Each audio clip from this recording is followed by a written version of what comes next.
Hi there, this is Jerry DiTullio, your Jefferson County Treasurer. Over the past year, you've heard a lot about massive increase in property taxes in Colorado. There's been a legislative session, a ballot question, Prop HH, and a special legislative session to address property taxes. I would like to inform you now of what's going to happen in 2024 with property taxes in Colorado and Jefferson County. And to help that, I have some nifty charts and graphs, just like we had with Ross Perot. Let me direct you to our first chart. A short historical perspective on how we got to this massive property tax increases is helpful in understanding the changes that are coming next year in 2024. The driver of these higher property taxes was a major change in tax policy approved by the voters. In 2020, the voters of Colorado were persuaded to remove the Gallagher Amendment from the state constitution. The repeal of the Gallagher Amendment, which limited the share of property taxes paid in Colorado by residential property owners to 45% of the total property taxes, removed a major limit on increasing residential property taxes in the state. It follows that 55% of the property taxes were paid by non-residential, which includes commercial, industrial, agricultural, oil and gas, as well as large residential units, residential rental units. Essentially, the repeal of the Gallagher Amendment caused residential homeowners to pay higher property taxes and commercial property owners to pay less. Let me direct your attention to our second chart. The second major driver of next year's higher property tax increase was the statewide property evaluations, which by law were done in 2023 based on 2022 property values. By law, property evaluations must be done every 2 years. Unfortunately, 2022 was the year which property values reached their highest levels in all of our communities across Colorado.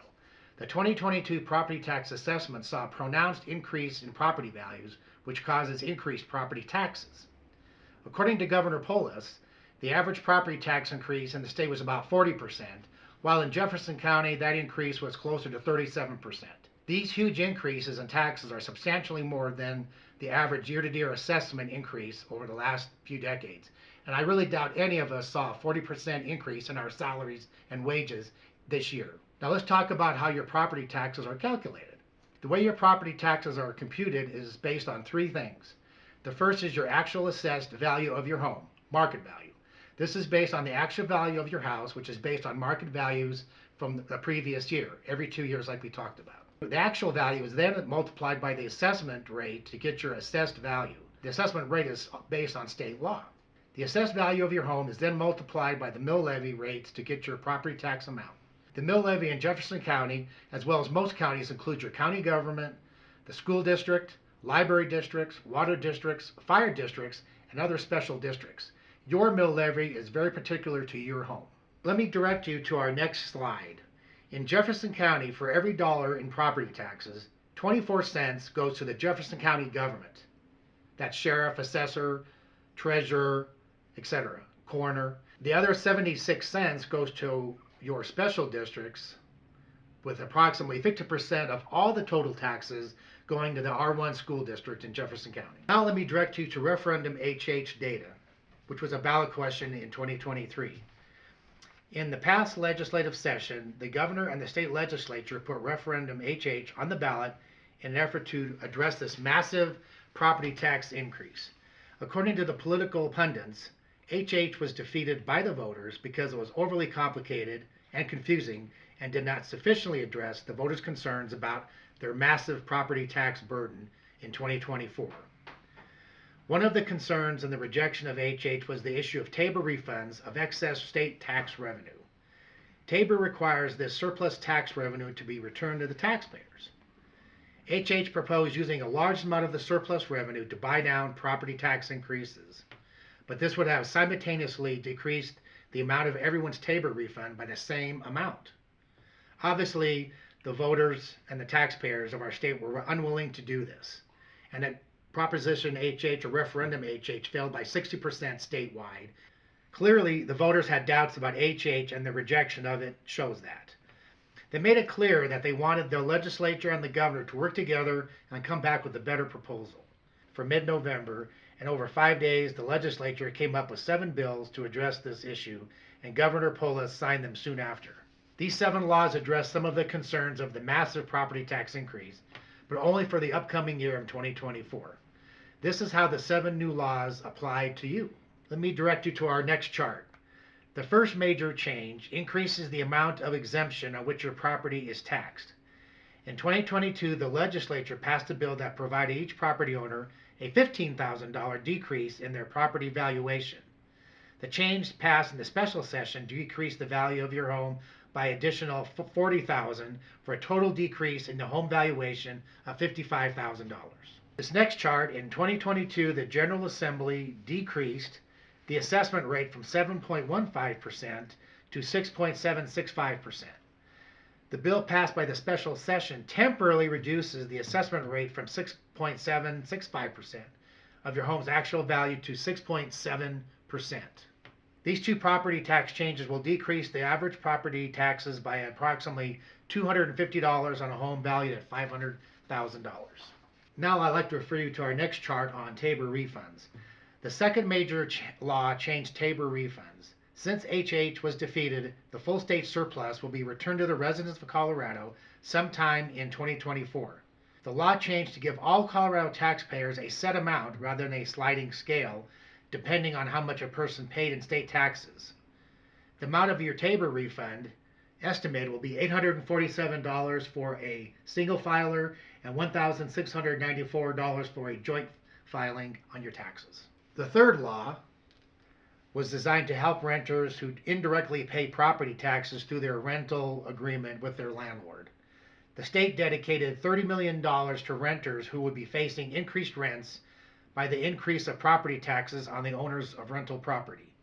The money will be distributed by nonprofits, and renters must apply to receive this benefit. The fourth bill increased the state's Earned Income Tax Credit, or EITC, for low-income workers by $185 million. The state normally matches 25% of the federal Earned Income Tax Credit, but with this bill, the amount will increase to match at 50% of the federal Earned Income Tax Credit. The sixth change that the General Assembly took care of was to also authorize a summer meals program for low-income children that will bring in up to $42 million in additional federal funding. Our next chart refers to school districts. School districts will be reimbursed for all of the money they would have received had the legislature not exempted the $55,000 of a home's value from taxation and reduction of the residential assessment rate. That totals about $145 million for school districts statewide. The next change refers to special districts that deal with public safety. Fire, ambulance, and hospital districts will be reimbursed for all the money they would have collected had lawmakers not passed the property tax relief. That totals about $50 million. Counties, cities, and other local agencies like water districts and libraries will only receive state assistance if their local property values are increasing by less than 15%. Additionally, the General Assembly addressed counties, cities, and other districts of that nature. Counties, cities, and other local agencies like water districts and libraries will only receive state assistance if their local property values are increasing by less than 15%. Even then, the reimbursements may be only partial. That's why we don't know what that dollar amount will be at this time. In their great wisdom, the legislature also formed a bipartisan 19-member task force to come up with long-term property tax solution. The task force will include state lawmakers, local elected officials, as well as representatives from education, firefighting, and business advocates. Property owners will also be on the panel. Appointments to the task force will be made by December 4th, which is Monday, and the commission will start meeting the next day. Meetings will continue at least twice a month through at least mid-March, when it is required to present findings to the governor and the legislature. The panel is set up with the goal of either recommending a long-term property tax solution at the Capitol next year or crafting a measure to place on the 2024 ballot. Now that we have discussed the Gallagher Amendment, Proposition HH, and all of the changes that the General Assembly made to the state's tax policy, I'm sure you're wondering what this means to you and your pocketbook. So let me break it down for you on a very specific property tax bill as an example, my own home.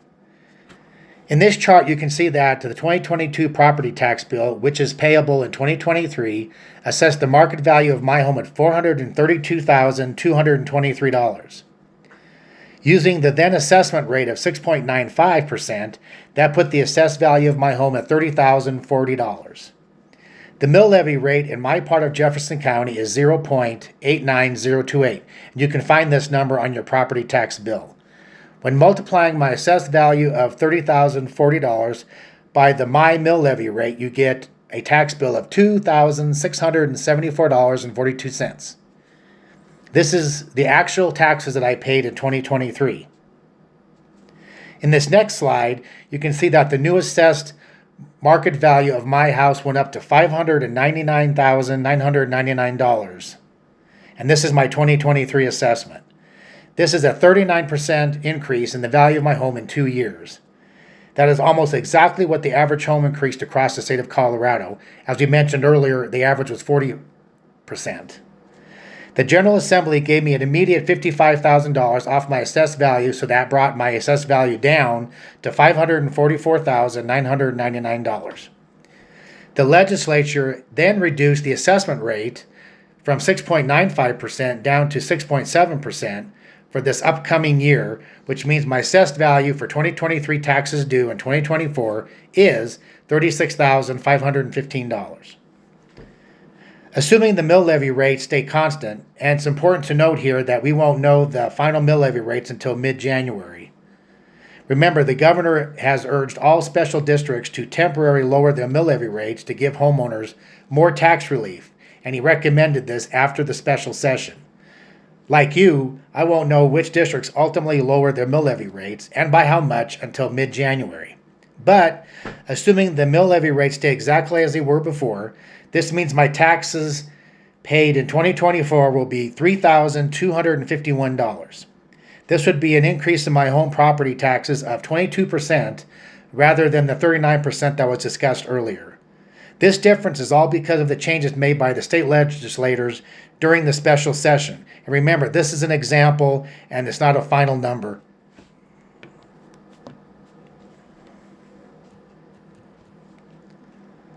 I hope you found this information beneficial, and if you have any questions, please contact me at my website. You can go to my website at jerryditullio.com, where you can either email me or you can call me at any time. Thanks for listening and have a great day.